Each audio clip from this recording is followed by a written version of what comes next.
اللهم صل على محمد وعلى آل محمد كما صليت على إبراهيم وعلى آل إبراهيم وعلى آل إبراهيم إنك حميد مجيد.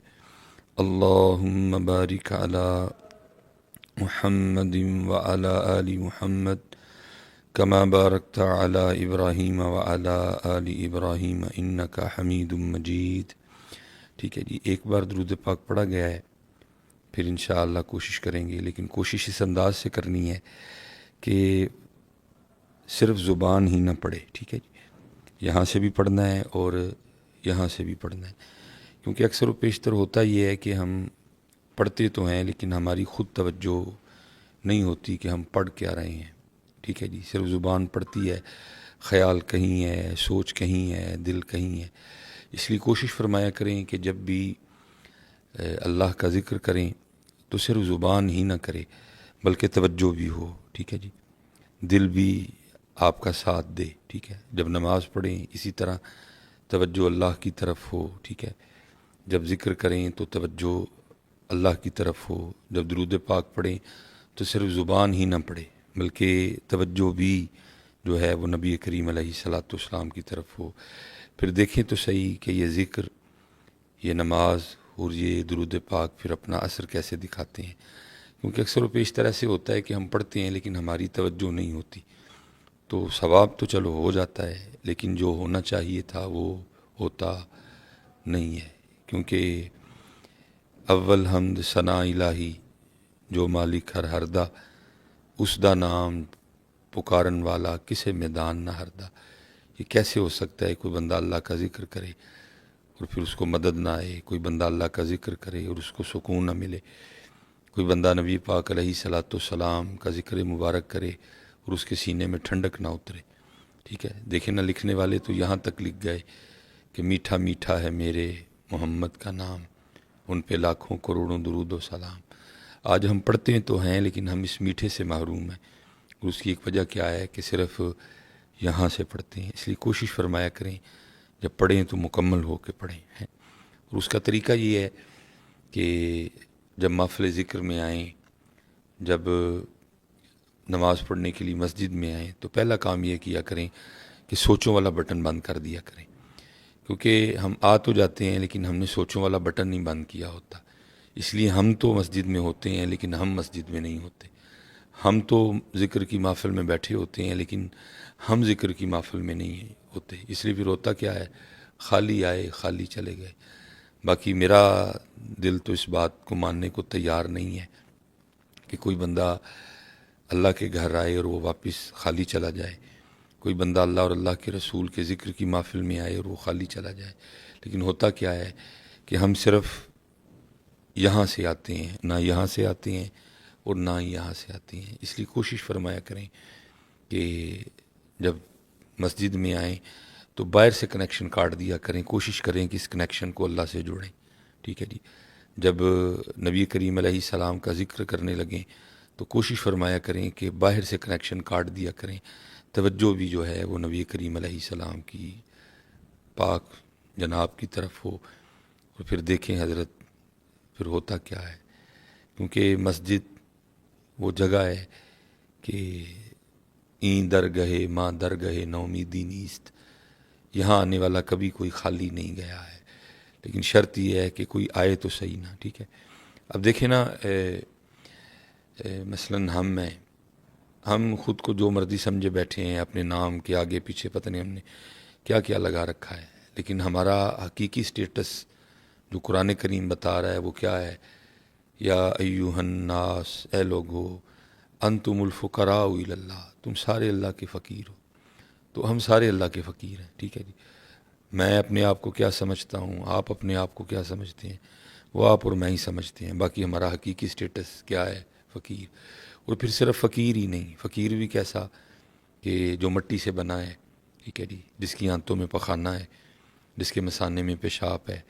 ٹھیک ہے جی، جو بولے تو منہ سے اکثر و بیشتر تھوک گرتا ہے. ٹھیک ہے جی، اور جس کے پھیپھڑوں میں بلغم ہے، جس کی رگوں میں خون گردش کرتا ہے. ٹھیک ہے، اور جس کے پتے میں سفرا ہے اور جس کی تلی میں سودا ہے. صرف فقیر نہیں ہے.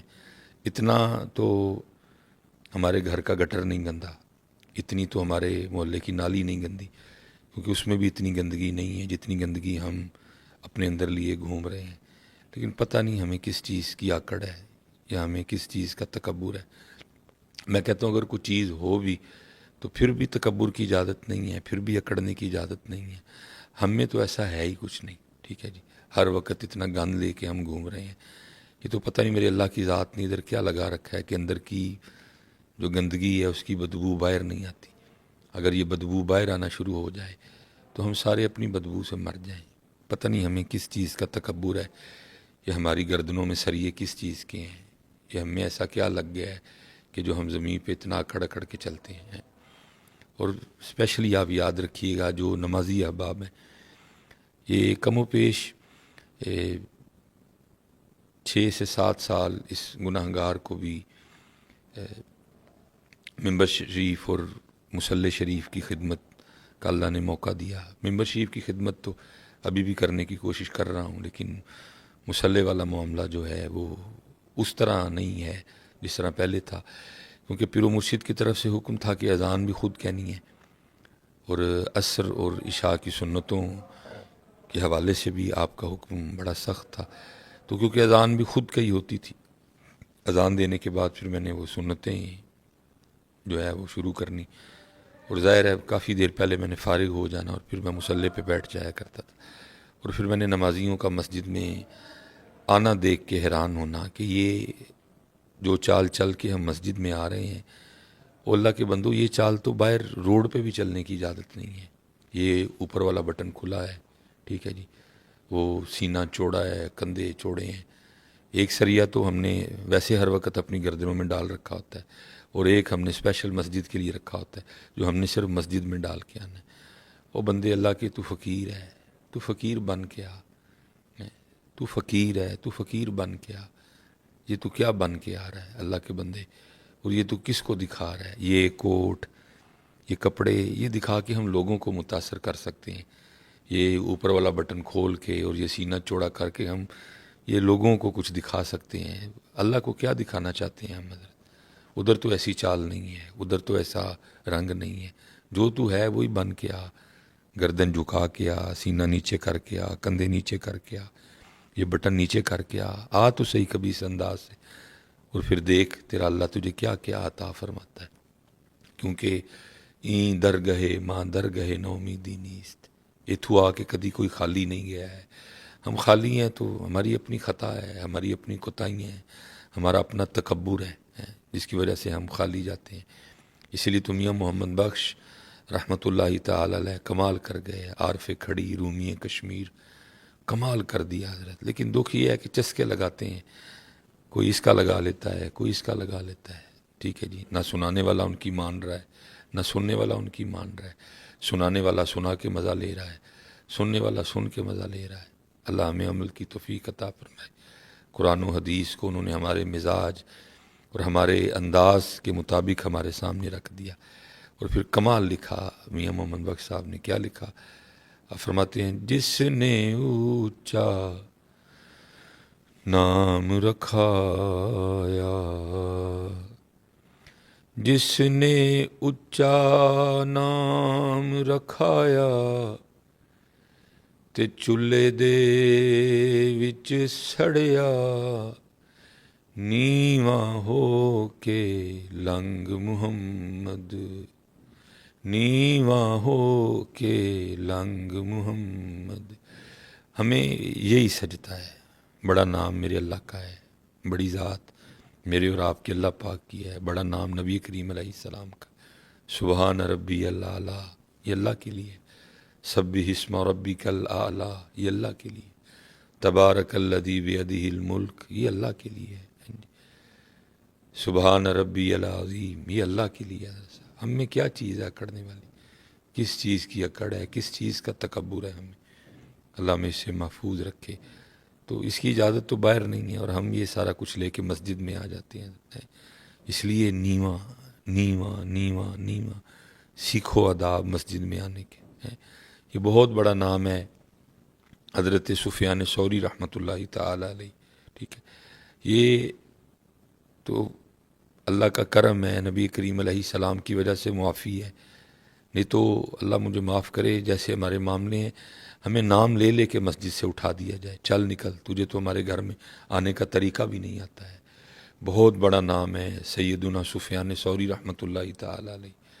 یہ اگر عالمانہ رنگ دیکھنا ہو تو تذکرۃ الحفاظ، ٹھیک ہے، تذکرۃ المحدثین، ٹھیک ہے، ایسی، اور اگر صوفیانہ رنگ دیکھنا ہو تو وہ پھر عوارف المعارف، کشف المحجوب، تذکرۃ الاولیاء، حلیۃ الاولیاء، بہت بڑے عالم، عابد، زاہد، کئی سو رکعتیں رات کو آپ کا معمول تھا، اللہ کے کامل ولی تھے۔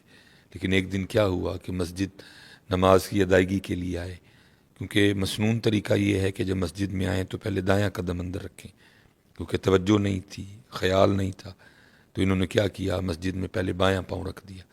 بس پھر مسجد میں بایاں پاؤں رکھنا تھا کہ غیب سے آواز آتی ہے، او سور، او بیل، او ٹگے، کیا تجھے ہمارے گھر میں آنے کے آداب بھی یاد نہیں رہے؟ تو ہم کس باغ کی مولی ہیں، لیکن کیونکہ ہمارے معاملے آخرت کے لیے چھوڑ دیے گئے ہیں، اس لیے میں آپ سے گزارش کروں گا، جدو مسجد آؤ، ٹھیک ہے جی، فقیر بن کے آؤ، اور پھر دیکھو تو صحیح آپ کا اور میرا اللہ ہمیں کیا کیا عطا کر کے واپس بھیجتا ہے، کیونکہ این در گئے ماں در گئے نومیدی نیست، لیکن کیا ہے، جس نے اونچا نام رکھایا تے چولہے دے وچ سڑیا، نیواں ہو کے لنگ محمد تے لنگ جاویں گا اڑیا، نیواں ہو کے حضرت۔ اور پھر دوسرا یہ ہے کہ بیٹھیں کسی کے پاس، کسی عالم کے پاس، کسی صوفی کے پاس، اور پھر وہ ادا، وہ رنگ سیکھیں کہ اپنے اللہ سے لینا کیسے ہے، اپنے اللہ سے مانگنا کیسے ہے، ٹھیک ہے۔ پہلی بات تو یہ ہے کہ ہاتھ بھی، اب تو لوگ ویسے بھی دعا نہیں کرتے ہیں، اسپیشل جو نمازی ہیں، ٹھیک ہے، ہمیں تو نماز پڑھ کے پہلے تو اس بات پہ معافی مانگنی چاہیے کہ اللہ، جو ہماری نماز تھی یہ تیری بارگاہ کے لائق ہی نہیں تھی، میرا قیام تیری بارگاہ کے لائق نہیں تھا، میرے رکوع تیری بارگاہ کے لائق نہیں تھے، میرے سجود تیری بارگاہ کے لائق نہیں تھے۔ لیکن کیا ہے، ایسی کوئی فکر، ایسی کوئی سوچ، ایسا کوئی انداز ہے ہی نہیں، بس نماز پڑھی اور وہ گئے، ٹھیک ہے۔ حالانکہ ہم اپنے اسلاف کو دیکھیں، قربان جائیں جی ان کی نمازوں پہ، لیکن وہ پھر بھی بعد میں کتنا کتنا صرف اس بات پہ رویا کرتے تھے کہ اللہ میری نماز تیری بارگاہ کے لائق نہیں ہے۔ اور آج کیا ہے، کھڑے نماز میں ہیں لیکن خیال پتہ نہیں کدھر ہے، سوچ پتہ نہیں کدھر ہے، اور بعد، ٹھیک ہے، نماز پڑھ کے معافی مانگیں اپنے اللہ سے، یا اللہ اس کو قبول کر لے، یہ تیری بارگاہ کے لائق نہیں ہے، میرا رکوع تیری بارگاہ کے لائق نہیں، مجھے تیری جناب میں کھڑا ہونے کا طریقہ نہیں آتا، مجھے تیری جناب میں جھکنے کا طریقہ نہیں آتا، اللہ مجھے معاف کر دے، میری نمازوں کو بہتر کر دے۔ دیکھیں نا، نماز کے بعد جو مسنون دعائیں ہیں ان میں سے ایک دعا کیا ہے، اللہم اعنی، اے اللہ میری مدد کر، کس بات پہ، اللہم اعنی علی ذکرک، کہ میں تیرا ذکر کر سکوں، اللہم اعنی علی ذکرک و شکرک، کہ میں تیرا شکر کر سکوں، اور پھر آگے کیا ہے، وہ حسن عبادتک، میری اس بات پہ مدد کر کے میں تیری عبادت کو آسان انداز سے کر سکوں، اچھے طریقے سے کر سکوں، میں عبادت کرتے ہوئے خیالات سے، وسوسوں سے، شیطان سے محفوظ رہوں، میری توجہ تیری ذات کی طرف رہے، کھڑا تیری بارگاہ میں ہوں، سوچ کسی کو رہا ہوں، کھڑا تیری بارگاہ میں ہوں، خیال میرا کسی جانب ہے، آیا تیرے گھر میں ہوں لیکن تیرے گھر میں آ کے بھی میں تیرے گھر میں نہیں۔ مانگیں اپنے اللہ سے، یا اللہ ہماری نمازیں ٹھیک کر دے، وہ نمازیں جو بدلتی ہیں، وہ نمازیں جو بے حیائی سے روکتی ہیں، وہ نمازیں جو دل کو نرم کرتی ہیں، وہ نمازیں جو سوچوں کو، خیالوں کو پاکیزہ کرتی ہیں، اے اللہ ہمیں ان نمازوں سے نماز دے۔ خوب نماز پڑھ کے گڑ گڑایا کریں، معافی مانگا کریں، اپنی نمازوں کی بہتری کے لیے اپنے اللہ کے حضور دعا کیا کریں۔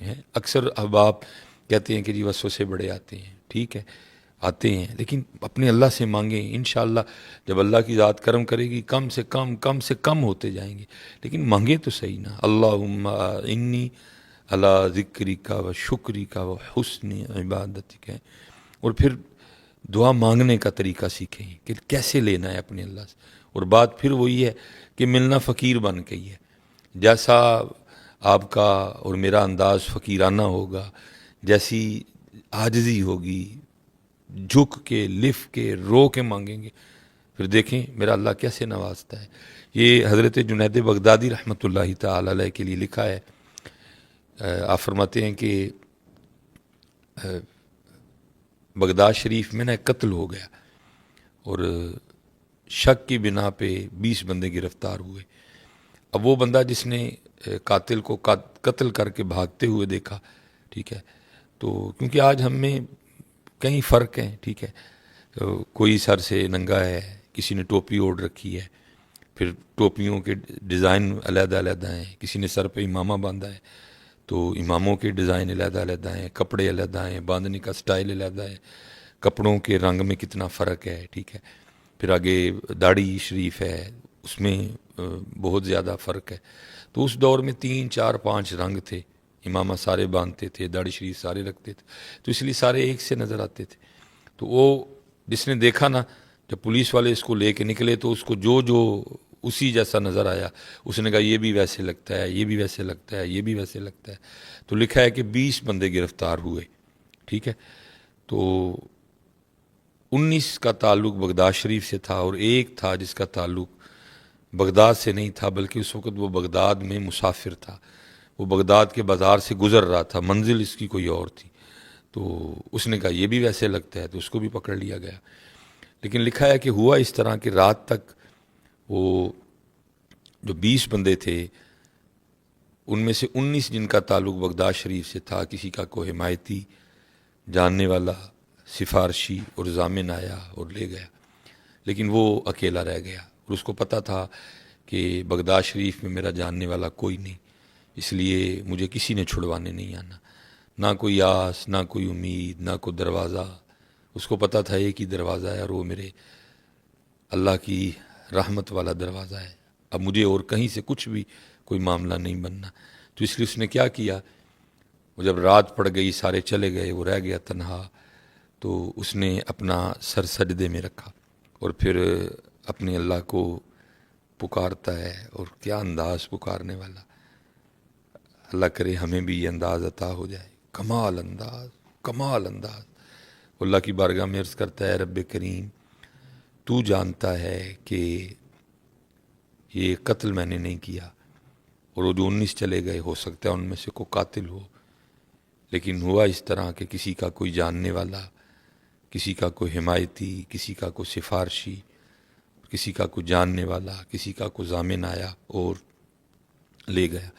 اے رب کریم میں تو بغداد شریف میں مسافر ہوں، جاننے والا کوئی نہیں، حمایتی کوئی نہیں، سفارشی کوئی نہیں، ضامن کوئی نہیں، اس لیے میرا حمایتی بھی تو، میرا سفارشی بھی تو، میرا جاننے والا بھی تو، میرا ضامن بھی تو۔ بار بار روتا جائے اور اپنے اللہ کو پکارتا جائے۔ سچ بتائیے گا، کیا کبھی ہم نے اس انداز سے اپنے اللہ کو پکارا؟ کیا کبھی اس انداز سے ہم نے اپنے اللہ کو اپنا دکھ سنایا؟ کیا اس انداز سے ہم نے اپنے اللہ کو اپنا دکھڑا سنایا؟ نہیں۔ پہلی بات تو مانگتے کوئی نہیں، اور اگر مانگی بھی تو بس عارضی سی، اور دل میں کئی خیال، اگر اللہ نے نہ دیا تو یہ کر لیں گے، وہ کر لیں گے، ایسے کر لیں گے، ویسے کر لیں گے، نہیں، وہ رو رہا ہے۔ اور ظاہر ہے جی میرے اللہ کا ایک نظام ہے، اور وہ نظام پھر حرکت میں آیا، اور وہ دور تھا عباسی خلیفہ ہارون الرشید کا، اور ہارون اپنے بستر پہ لیٹا میٹھی نیند کے مزے لے رہا تھا، اور اس کا بستر، اس کا پلنگ ہلا، ٹھیک ہے، اور وہ مارے خوف کے اٹھ بیٹھا کہ شاید زلزلہ آ گیا، لیکن جب اٹھا تو ایسی کوئی بات ہی نہیں تھی، اور کان میں آواز پڑتی ہے، ہارون تو یہاں میٹھی نیند کے مزے لے رہا ہے، اور وہاں میرا بندہ رو رو کے مجھے پکار رہا ہے، جا جا کے اس کو رہا کروا۔ اب ہارون کے دل میں یہ خیال آیا، کیا بندہ ہوگا وہ، ٹھیک ہے، سارا بغداد بھرا پڑا ہے، علماء ہیں، صوفیاء ہیں، وزراء ہیں، گورنر ہے، ٹھیک ہے، کتنے کتنے ہیں، لیکن اگر اٹھایا بھی گیا، جگایا بھی گیا تو بادشاہ وقت کو جگایا گیا، کیا ہوگا، کیا اس کا مقام ہوگا اللہ کی بارگاہ میں۔ اس لیے ہارون نے نہ سر پہ کچھ پہنا اور نہ کچھ پاؤں میں پہنا، اور اسی طرح بھاگا قید خانے کی طرف، جا کے دروازہ کھٹکھٹایا، قید خانہ کھلوایا، اور ایک ایک قید خانہ، ایک ایک کمرہ اس نے دیکھا، لیکن کوئی ایسا بندہ نہیں اس کو نظر آیا جو وضع قطع میں اللہ کا ولی نظر آئے یا اس پہ اللہ کی دوستی کے آثار نمایاں ہوں، جس کو دیکھے وہ چہرے سے ہی عجیب و غریب نظر آئے۔ کئی بار اس نے دیکھا، کیونکہ اس کو اس کمرے کی جانب نہیں لے جایا گیا۔ سپاہیوں کا خیال تھا کہ شاید سارے ہی جا چکے ہیں، وہ جو پکڑے گئے صبح، ان کو پتہ نہیں تھا کہ ایک اندر ہی موجود ہے۔ اب جب ہارون نے کئی بار کمرے چیک کیے، کچھ نہیں ملا، اور جب وہ مایوس ہو کے لوٹ رہا تھا تو وہ اس سائیڈ سے گزرا تو اس کے کان میں اس کی آواز آئی، اے رب کریم، تو جانتا ہے کہ میں نے قتل نہیں کیا۔ وہ جو 19 چلے گئے، ہو سکتا ہے ان میں سے کوئی قاتل ہو، لیکن کسی کا حمایتی، سفارشی، جاننے والا ضامن آ گیا اور ان کو لے گیا۔ اے رب کریم، میرا تو بغداد میں کوئی نہیں، اس لیے میرا حمایتی بھی تو، میرا سفارشی بھی تو، میرا جاننے والا بھی تو، میرا ضامن بھی تو۔ ہارون سمجھ گیا کہ اس کی وجہ سے مجھے اٹھا کے بھیجا گیا ہے۔ اس نے دروازہ کھلوایا، اس کو سجدے سے اٹھایا، سینے سے لگایا اور اس کو کہنے لگا، او بڑا ہی تو کو زور والا ہے، ایسی اللہ کی بارگاہ میں تیری سنی جاتی ہے کہ سویا ہوا بادشاہی اٹھوا لیا تو نے ہے، چل میرے ساتھ۔ اس کو محل لے گیا کہ اب آرام کر، فجر میں ملاقات ہوگی۔ جب فجر بھی اس نے پڑھی، ہارون نے بھی پڑھی، فجر کے بعد اس نے اپنے وزیر کو بلایا اور بلا کے کہا، جاؤ اس کو نہلاؤ، اس کو غسل کرواؤ، خوبصورت کپڑے پہناؤ اور میرے دربار میں لے کے آؤ، اور ساتھ ایک بندہ جا کے بغداد میں اعلان کروا دے کہ آؤ آؤ، آ کر اس بندے کو اپنی آنکھوں سے دیکھو جس کی ضمانت خود اللہ نے دی ہے۔ جب کوئی اتنی شدت سے، اتنے دل سے، اتنے مان سے، اتنے یقین سے اپنے اللہ کو پکارتا ہے تو پھر اللہ اس کے لیے سوئے ہوئے بادشاہ بھی اٹھوا دیتا ہے۔ لیکن پہلی بات تو پکارتے نہیں، اور اگر پکاریں تو نہ یہ انداز، نہ یہ عاجزی، اور نہ کچھ ایسا۔ اب میں پھر ادھر میاں صاحب کو ہی پڑھوں گا، کمال کر گئے میاں صاحب حضرت۔ ظاہر ہے جی کسی کے پاس بیٹھ کے سیکھا تھا، اور پھر کیا کہتے ہیں میاں صاحب، قربان جاؤں، در تیرے تے میں اڑیاں کرساں، در تیرے تے میں اڑیاں کرساں۔ اے اللہ، آج تجھ سے مانگتے ہوئے میں تیری بارگاہ میں ایسے ضد کروں گا جیسے ایک چھوٹا بچہ اپنے ماں باپ کے سامنے ضد کرتا ہے۔ حالانکہ تو میرا اللہ ہے اور میں تیرا بندہ ہوں، میں آج تیری بارگاہ میں ایسے ضد کروں گا جیسے ایک چھوٹا بچہ اپنے ماں باپ کے سامنے ضد کرتا ہے، اور پھر اس کی ضد کے سامنے اس کے ماں باپ مجبور ہو کے اس کی بات کو مانتے ہیں۔ تو اللہ، تجھے مجبور تو کوئی نہیں کر سکتا، لیکن یہ ہے کہ تو میرا اللہ ہے اور میں تیرا بندہ ہوں۔ در تیرے تے میں اڑیاں کرساں، تے جیویں بال ایانا، ایک نکی جئی ضد کر بیٹھی۔ اب دیکھیں ذرا میاں صاحب کی عاجزی، ہیں مذکر مرد ہیں لیکن سیغہ اپنے لیے مونس کا بولا، یہ نہیں کہا کہ ضد کر بیٹھا اور عاجزی کر گئے۔ در تیرے تے میں اڑیاں کرساں، تے جیویں بال ایانا، ایک نکی جئی ضد کر بیٹھی، میں خالی نہیں جانا، ایک نکی جئی ضد کر بیٹھی، میں خالی نہیں جانا۔ اس لیے اپنے اللہ کو پکاریں، اپنا دکھ، اپنا درد، اپنی تکلیف اپنے اللہ کو سنائیں۔ اور جہاں سے بات شروع کی تھی، بات میں پھر ادھر ہی ختم کروں گا کہ صرف یہاں سے نہیں سنانا، یہاں سے بھی سنانا ہے۔ اور جس دن آپ نے یہاں سے سنانا شروع کر دیا اپنے اللہ پاک کو، پھر دیکھیں ہوتا کیا ہے۔ اللہ ہم سب پہ رحم کرے، اللہ ہم سب پہ اپنا فضل کرے، اللہ ہم سب پہ اپنا کرم کرے۔ وما علینا الا البلاغ المبین۔